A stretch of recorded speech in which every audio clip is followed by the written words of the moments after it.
diabetic meds or diabetic med table. I only want you to focus on 3 different meds essentially, so I want you to write this down. The purpose of showing you that table is to understand that there are lots of things that we can do for type 2 diabetics. I don't want you to think that metformin is the only thing we can do. It's just the first thing that we will do, and if you think about your board, they're going to ask you about initial treatments, right? They're not going to ask you about, well, this has failed 6 times, what are we going to do now? That's not really your scope. So metformin is a bigonide, so you'll have to know about the bigonides. If you want to pull up that table, you can do so to see what it looks like.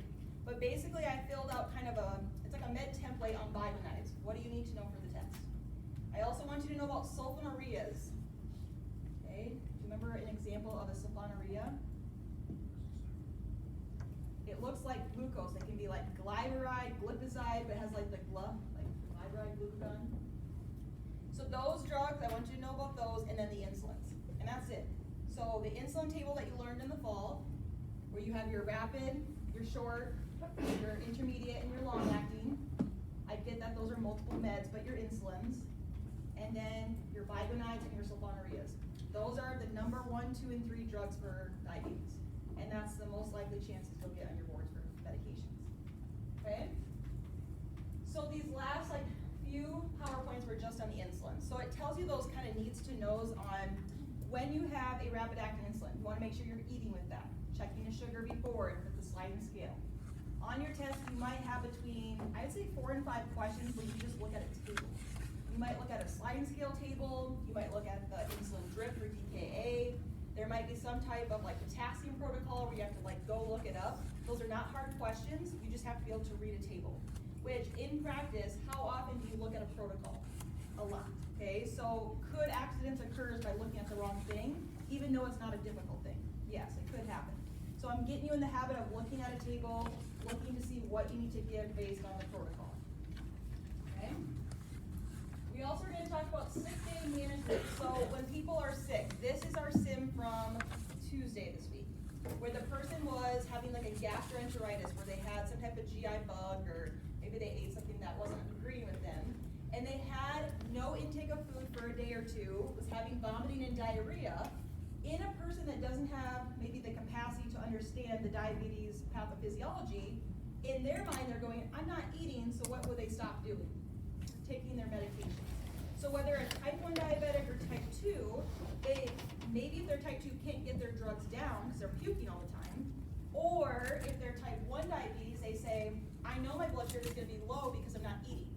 However, what does stress in the body or illness cause in a person that has diabetes?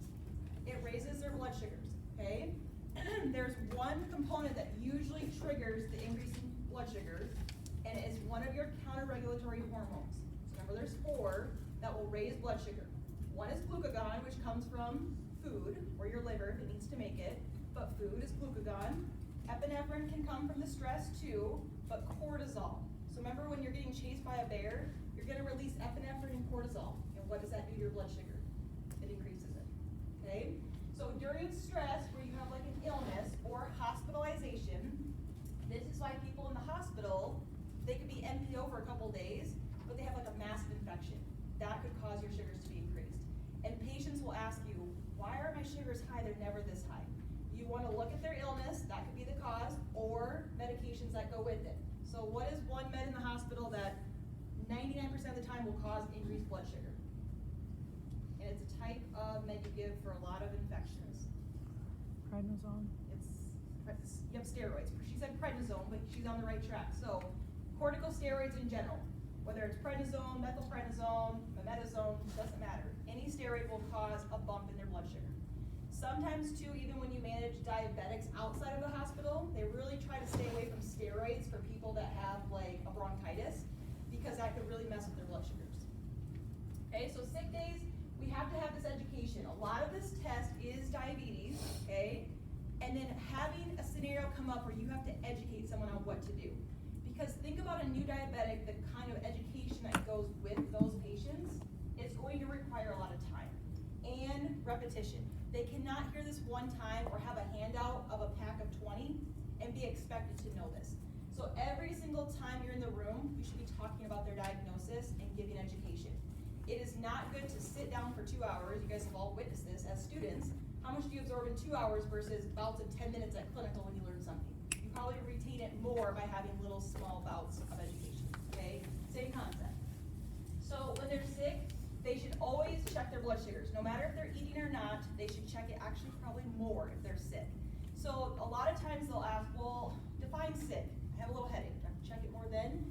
Usually if you have a disruption in your intake, that's when we typically start to say, check your blood sugars. So if they're vomiting, diarrhea, or they're not having an appetite at all, they should be checking it more to make sure that they're okay. So minimum for someone that's sick is probably 4 times a day, if not more if they are having symptoms, okay? So breakfast, lunch, and supper, but if they're not eating, just try to space those out throughout the day. Now, somebody that is not eating, think about the person that's fasting, okay? Someone that is not having carbohydrate intake, so what does your body do? Breaks down fat, breaks down muscles, that's how people go into ketosis. So people that are diabetic that don't eat because they're ill will go through the same process, where if they're not intaking glucose, carbohydrates, they will start to break down their fat and cause ketosis. So sometimes diabetics will have a little container full of these like dipstick measurements that they can pee on it or dip it in their urine. And if they have ketones, if they're type 1 diabetic, they would be in DKA. So what do you think would be the education that would go with that? If you check your urine, it's positive for ketones, what needs to occur? What do we tell them to do? What if they're vomiting so much that they can't keep fluids down? They need to be seen. They need to come in. So we might have to give intravenous fluid. It's very common that if someone is in DKA, they have diabetes, they're not able to keep fluids down, and they're severely dehydrated, it can be the matter of hours that they feel kind of okay to really, really bad. So these patients are very fragile where we want them to drink fluid every hour if they can, but if they're puking it up, we're not getting anywhere. So they might have to come into the emergency room, urgent care, wherever they have access to, and get fluids to make sure they don't go into a further state, right? A lot of times the biggest thing is they just don't check their sugars, right? So remember the triangle of diabetic management. We have to look at their meds, their exercise, and their food, but you have to check the blood sugars because we can't know all that stuff or manage it unless we have blood sugar checks, okay? They also, anything else that just has fluid in it. So if they're getting popsicles down, even broth, anything that tastes good to them that is fluid, so they're not getting dehydrated. Okay, exercise. If a person has diabetes, so let's say they are type 1 diabetic, they're 16 years old, and they're in basketball. Let's use that as our sport. So if basketball practice is at 9 o'clock on Saturday morning, what is the appropriate time to check a blood sugar, when to eat, what is kind of the rules? Have you guys heard of this or have anyone in your life that's has diabetes? Or have you seen this maybe in a person that is in sports with you? Okay, max thinks an hour. So if it's 9 a.m., is 8 o'clock sufficient? Okay, I would say within the hour. I wouldn't get too much past that. But they usually say about 15 to 30 minutes before exercise. Now I get in a perfect world, that is perfect. But is it feasible, right? I would rather have them check it at 8 rather than not at all. Okay, but what if the person that checks their sugar, if 9 a.m. practice, and let's say our type 1 diabetic doesn't eat breakfast because maybe they're just not hungry, and their blood sugar is 80. We'll just say this is what their blood sugar is at, we'll say 830 because they're a good diabetic. It is 80 for blood sugar. And their practice, where they're going to be running for 2 hours, starts at 9 o'clock. Okay, so would 2 hours of basketball practice be considered strenuous exercise? Yes, it would, okay? Now, I'm not saying that like basketball compared to dance isn't, because there's different qualities, but if someone's just kind of messing around shooting some hoops, it's a little different than like scrimmaging and doing stuff like that. But if they anticipate strenuous exercise, they want the blood sugar to be above 100. So what would this person do here at 8:30? They'd have a snack, right? So I know that this is between the 70 and 100 where it's considered normal. However, you are going to do exercise where that's going to allow that carbohydrates in your body to be eaten up. So you're going to drop your blood sugars because of exercise. So we want it to be above 100, and if it's not above 100 before exercise, you need to eat a snack. Now we have to decide what is an appropriate snack. So is this person hypoglycemic at this time? No. So do we need our Snickers or our glucose gel, glucose tablets? No. Because what is going to happen during exercise? They're going to crash. Okay, so if you gave, this person said, I'm going to have a bite of a Snickers, and then at 9:30 during practice, that sugar, obviously it's going to boost a little bit up, it's going to crash. Okay, so this person, what would be a good alternative to just like a high sugar carb? So what would we maybe suggest? Because now it's a half hour before, you have time to eat something with a little more substance. So we just say, make sure you have a protein with a carb. Because the carb is going to help increase the sugar, but the protein is going to help it stay higher longer. Okay? So what would be a good protein carb maybe in the morning? So I'm going to say those protein bars. There's like protein in there with the carb. So if they have like a little protein bar, be potential. Ideally, before they even got to the gym, they potentially could have like eggs and toast. That'd be a good option. So protein with some carbs. So it really doesn't matter what it is. And for this test, I'm not going to be so concerned with, you must have 2 slices of bread with a tablespoon of butter. I don't really care about that. Just get the idea of a protein and a carb together to make sure your blood sugars kind of stay stable. And we'll give them that chance during practice not to bottom out. Now, in between, maybe 9 to 11 is practice. If the person starts to feel low, even with whatever snack they have, they might need to check their blood sugar again. Okay, so that is something where a coach would want to know this, because if you have to run to the bathroom or if you're on the sidelines checking your sugars, this would be very relevant to know. I also would say for a high school student, teachers, the school nurse, and coaches should all know your diagnosis. I know it is a private thing, however, if you collapse on the basketball court, they need to know that maybe a blood sugar needs to be checked, or insulin might need to be given, or whatever the cause might be. Okay? And then with people with diabetes, we just try to be more cautious of what you're exercising in. So extreme hot, extreme cold, or just the extreme kind of things where we've all seen like the wrestlers that are crazy working out, and they can go like saunas to lose their water and stuff. I get that all happens, but if they have diabetes, they have to make sure they check their sugars more often with those kind of things. Okay, so surgery, if the person is a good candidate, so this was Eric, remember in the video, he actually got a pancreatic transplant where they transferred the cells of that islets of Langerhans, and it was successful. Like I actually reached out to him because it's been only a year. God, it seems like a long time ago. He's doing fine. Like it's working, his kidneys are working, his pancreas is working, so that's a very good sign that he's not in that rejection, like that very acute rejection stage, where he's probably gonna make a recovery. So that's awesome. Now, with a pancreatic transplant and kidney transplant, he was 32, now he's 33. But is he gonna have a perfect pancreas and kidney until he's 80? No. It bought him time. It's not gonna probably extend his life, crazy amounts, but he probably bought himself 30, 40 years. Now there are amazing things where it works longer than not.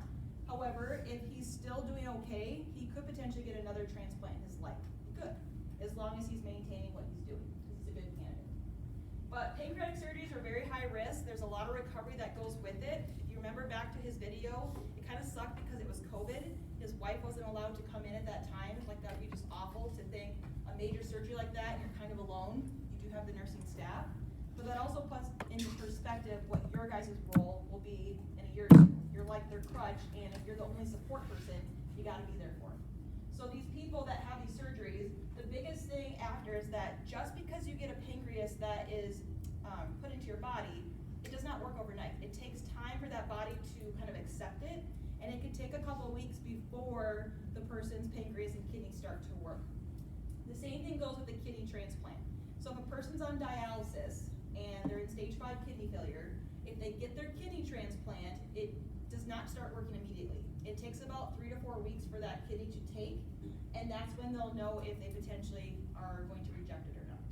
So I think he was in the hospital, I can't think of the amount of days, but 2 weeks or something. It was a longer time, but 2 weeks, and after about 2 weeks, he wasn't needing insulin anymore. So they did do like a sliding scale with him, or an insulin drip for a while, and then eventually his body took it, and he was able to produce the insulin. So, isn't that just amazing? This test also does kidney failure. So when we talk about kidneys on Monday, we're also going to talk about kidney transplants too, because it's very similar on how you take care of a patient with a transplant. These 4 things here are what your boards will ask you on any type of transplant. It wants to know what are the complications, and if this occurs, how are you going to identify it? So how know if someone is having a blood clot in their body from potentially the transplant that was coming into their body? Unilateral.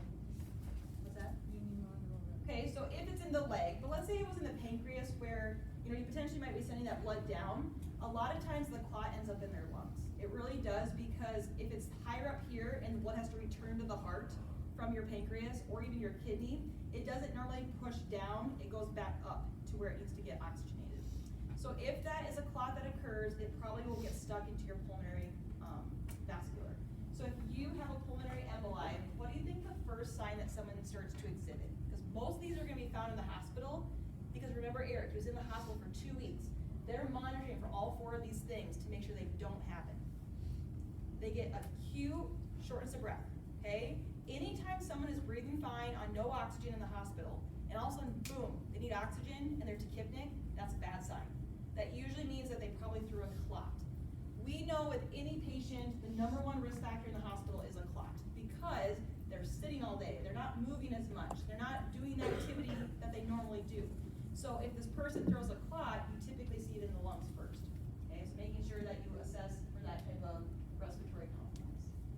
Bleeding's pretty obvious, but the bleeding would probably occur from within if there was bleeding at the site.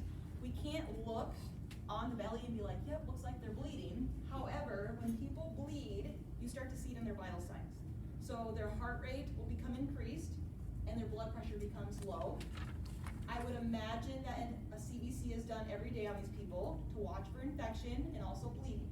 So what would be something that would say, this person might be bleeding?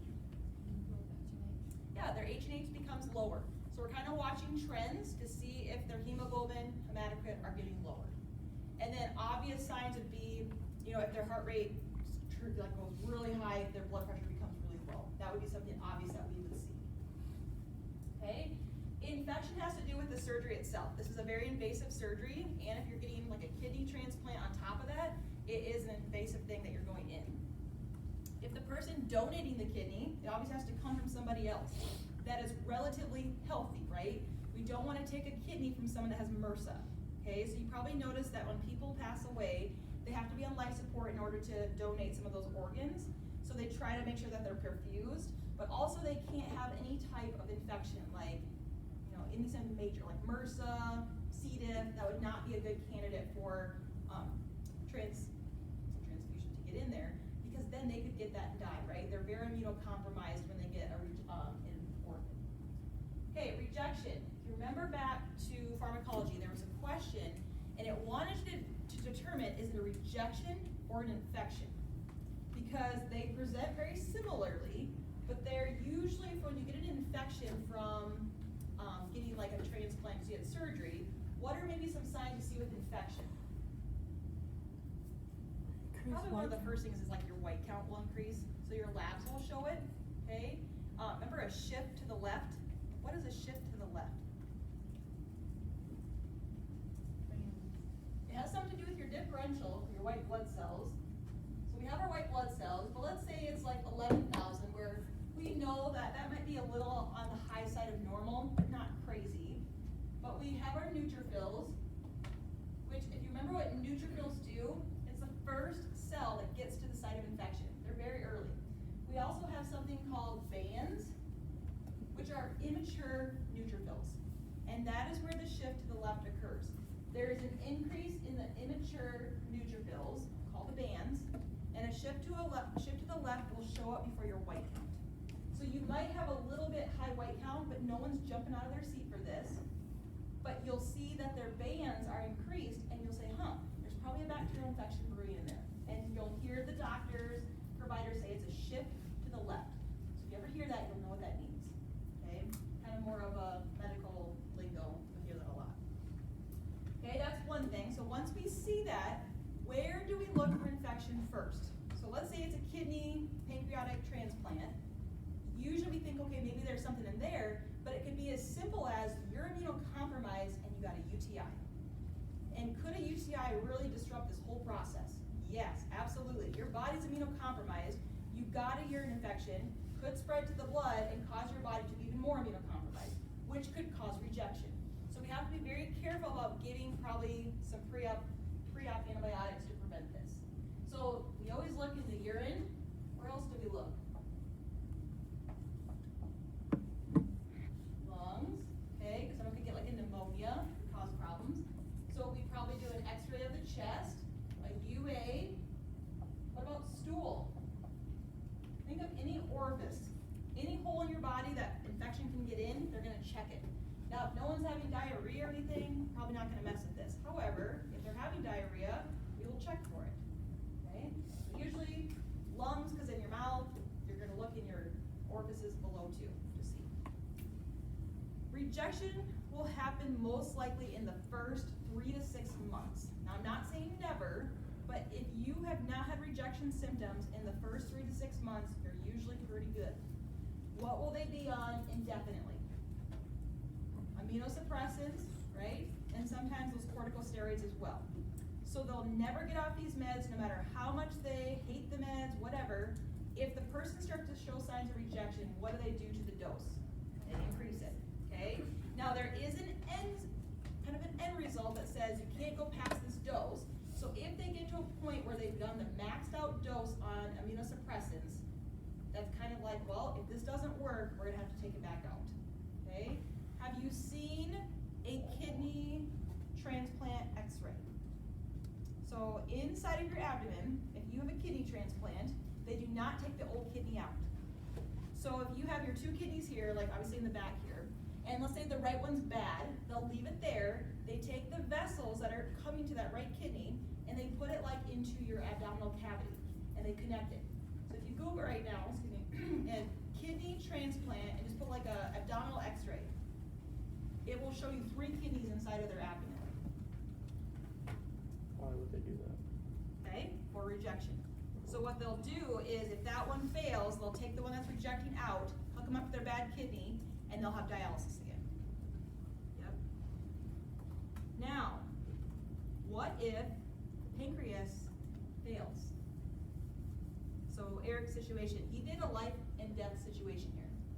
Because if the pancreas fails, let's say he rejected it, what are you gonna do? Nothing, okay? So if it would've rejected, he would've died. Because they're not gonna get his old pancreas back, they're not doing that. Okay, so what he did was, my life is no quality here, if I don't do it, I gotta do it. It's just something that he had to do, and it did work.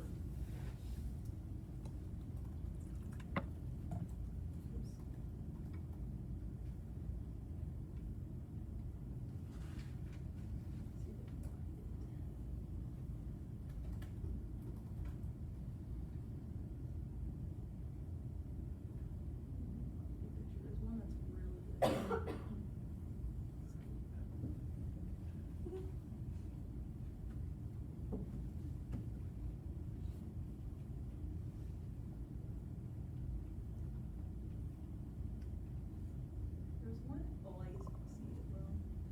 There's one x-ray that I found one time, and it was just so good. Basically, it looks like this, but this is what they do.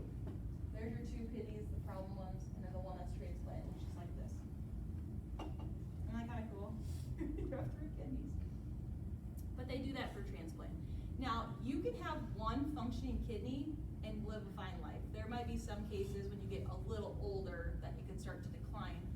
However, for the most part, people that donate their kidneys, think how that works. It's a healthy living individual who has the same compatibility as yourself. They only have 1 kidney after they give you theirs, okay? So you have to have a very healthy person to do that. And first of all, it's probably a loved one, because it takes a very good person that doesn't know somebody to give their kidney, because it could cause issues too. But for the most part, it's a healthy person that gives it. Okay, so with this surgery, if you think about that interview with him, he was on, it's like he had DKA essentially. They put him on an insulin drip, checked his sugars pretty frequently, and the biggest things they're looking for is rejection. Because rejection will usually happen in that first 2 weeks, but if you're past the 3 to 6 months, you're pretty much in the clear. Not saying never, but very unlikely if you make it past that point. Remember I was telling you guys about the pig heart transplant? That guy died. Remember I was telling you like that was something that they were looking into? He lasted, I think, 14 months is what it was. I guess 14 months is better than 0 months. However, like they're gonna start studying it more and more. But yeah, that guy did die. Because remember they did 2 in the history of this. One that they only made it like, I don't know, a month or 2. This one lasted 14 months. So they obviously changed something. Not sure what they changed, but that guy did die. I hope that they figure it out before I need a heart someday. Okay, so I do want to talk about fluid and electrolytes. So if you notice on Canvas, I made a nice little study tool for you. Did this last year, and students really liked it. I think it's this one.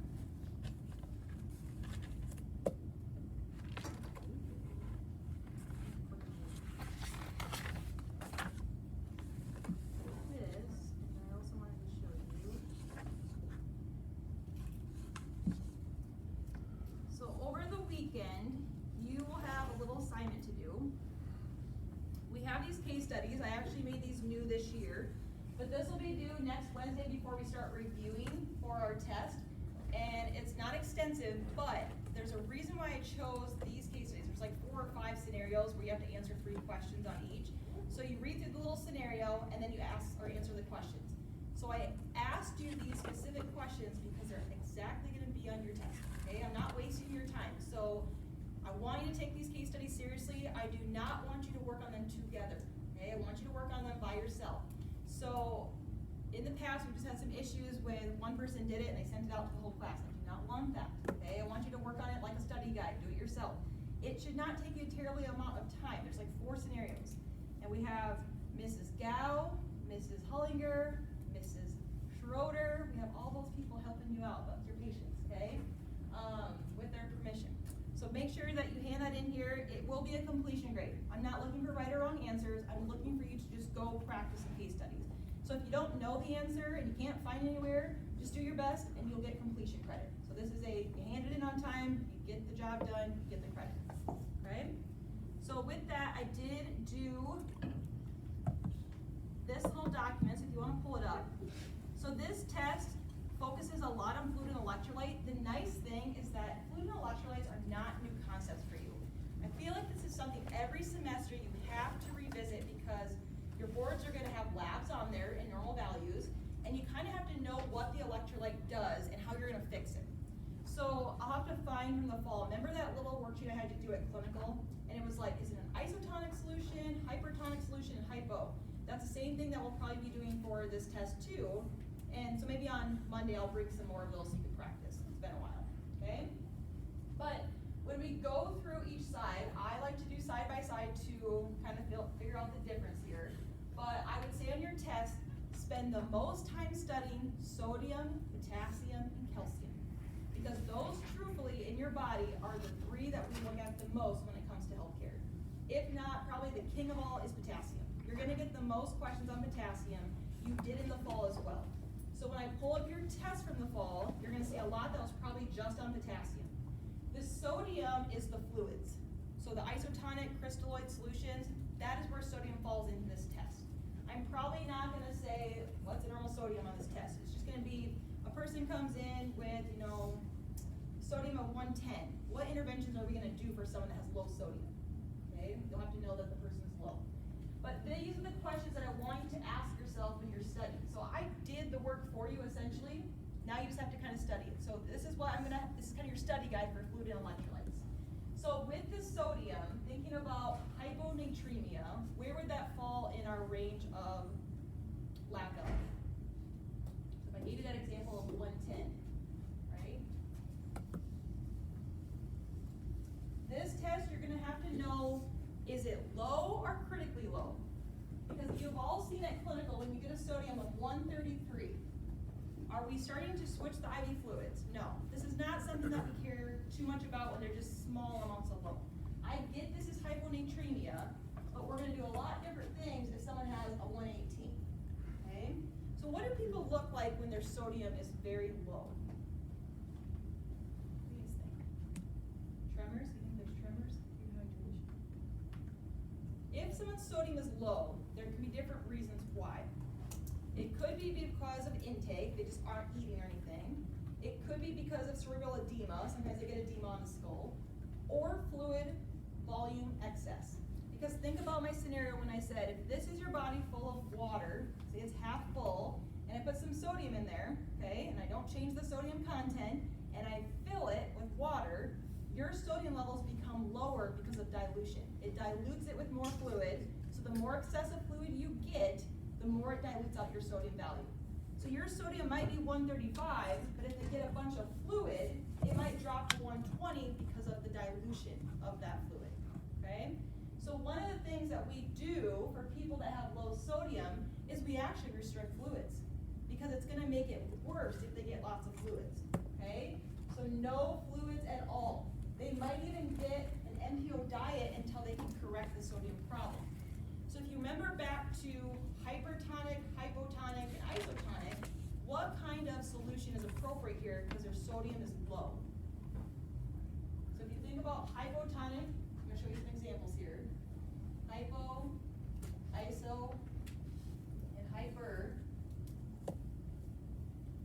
Hypo is 0.45% normal saline. This is 0.9%. Hypertonic is 3%. So isotonic is the same consistency of my blood. Nothing's going to be pulling or shifting or anything, okay? However, people that have 133s typically just get normal saline because there's a little salt in there, but it's not drastically low where we're going to dump them really low. So if someone has 118, their sodium's low, so we need to replace sodium. We need more salt. Hypertonic is what you give because we're giving, this is a very salty solution. Compared to 0.9%, which is neutral, 3% is a lot more. Does anyone know how 3% normal saline comes?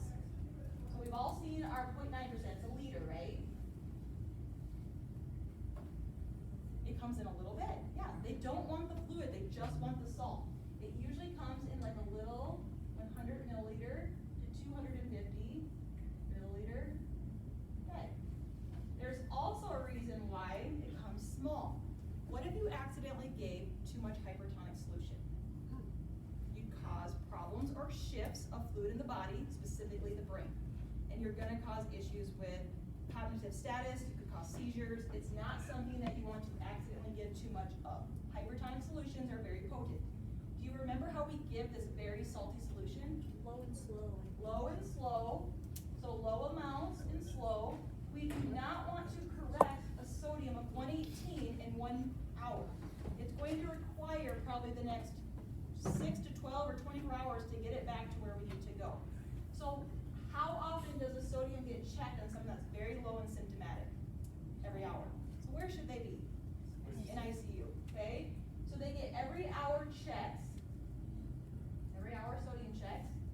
And I would hope this poor person has a central line, because then you could take the blood every hour, right, instead of getting poked every hour. And also, if you have a very salty solution, this is going to be very irritant on a peripheral line. So a central line would be more appropriate for this person. Okay, so central line.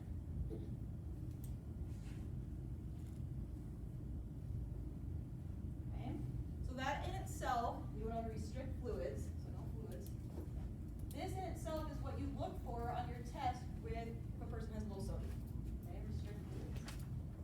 The only other thing I would mention is that in the past, when we've talked about mannitol, okay, so this is kind of related to hypertonic, but mannitol is given for what problem?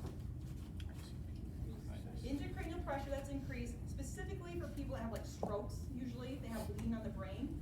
It's a hypertonic solution. So let's think about this for a second. You have pressure or fluid on the brain. We give a hypertonic to suck that fluid out because it's very concentrated. It will suck the fluid there. It makes your cells skinny, right, inside of that head. Hyper is the person that's really skinny, they move a lot. It sucks the fluid out of your cells and it brings it down so you can pee it out, right? Because hypertonic solutions like mannitol are diuretics.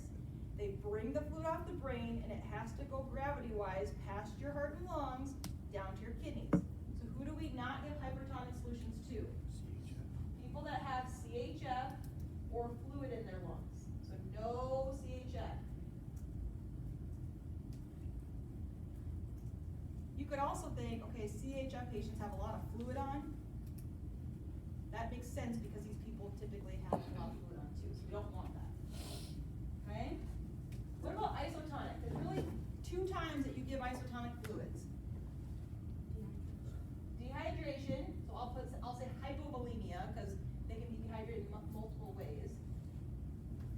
You can give it for bleeding as a first line step to buy yourself time. Why do I say that fluids is not going to treat bleeding? You're bleeding, right? We need blood. So blood is what we need for bleeding. However, a lot of times when you get bleeding, you get hypovolemia. Your blood pressure drops. So we'll give fluids until we can get some blood products ready. It takes a little bit of time. Who is the #1 person that comes in with hypovolemia in the hospital? Vomiting, diarrhea, right? Or they're not able to eat or drink because they're sick. So people that tend to have fluid volume deficit will get that isotonic solution. This does nothing with pulling fluid out of a cell or in a cell. It just is the one that goes into your plasma, and it's a volume expander. It just kind of helps replace it. We've all given normal saline. It's the most common one. LR is another one that you would find here. Okay? All right, let's talk about hypotonic quickly. So hypotonic, do you remember hypotonic makes your cells fat, right? Hypo, hypo, that's how we always remember. So these solutions you can give to people that have a high sodium, and it's going to make these cells become bigger, make cells big. So these people tend to have high sodium levels, so like a 155. Why would we give hypotonic? It doesn't have a lot of salt. So if someone's sodium's 155, we don't want to give them a lot of salt. We want to give them a little bit. These people that have a lot of salt, let's think about another scenario. If this is my body, and it's half full of water, and I put my salt in there, and they have all the fluid go away because they were vomiting, diarrhea, whatever, what is left behind? The salt. Okay, so the salt will stay, and they're very concentrated, or hyperosmolar, right? The osmolarity is increased because they're dehydrated. So we want all the fluid, we don't want the salt. So these bags of fluid are still 1 liter, and you see them a lot on the floor too, but they just don't have as much salt. So you give it to people who are dehydrated that have more salt content that is left behind. So these people tend to be your very dehydrated people.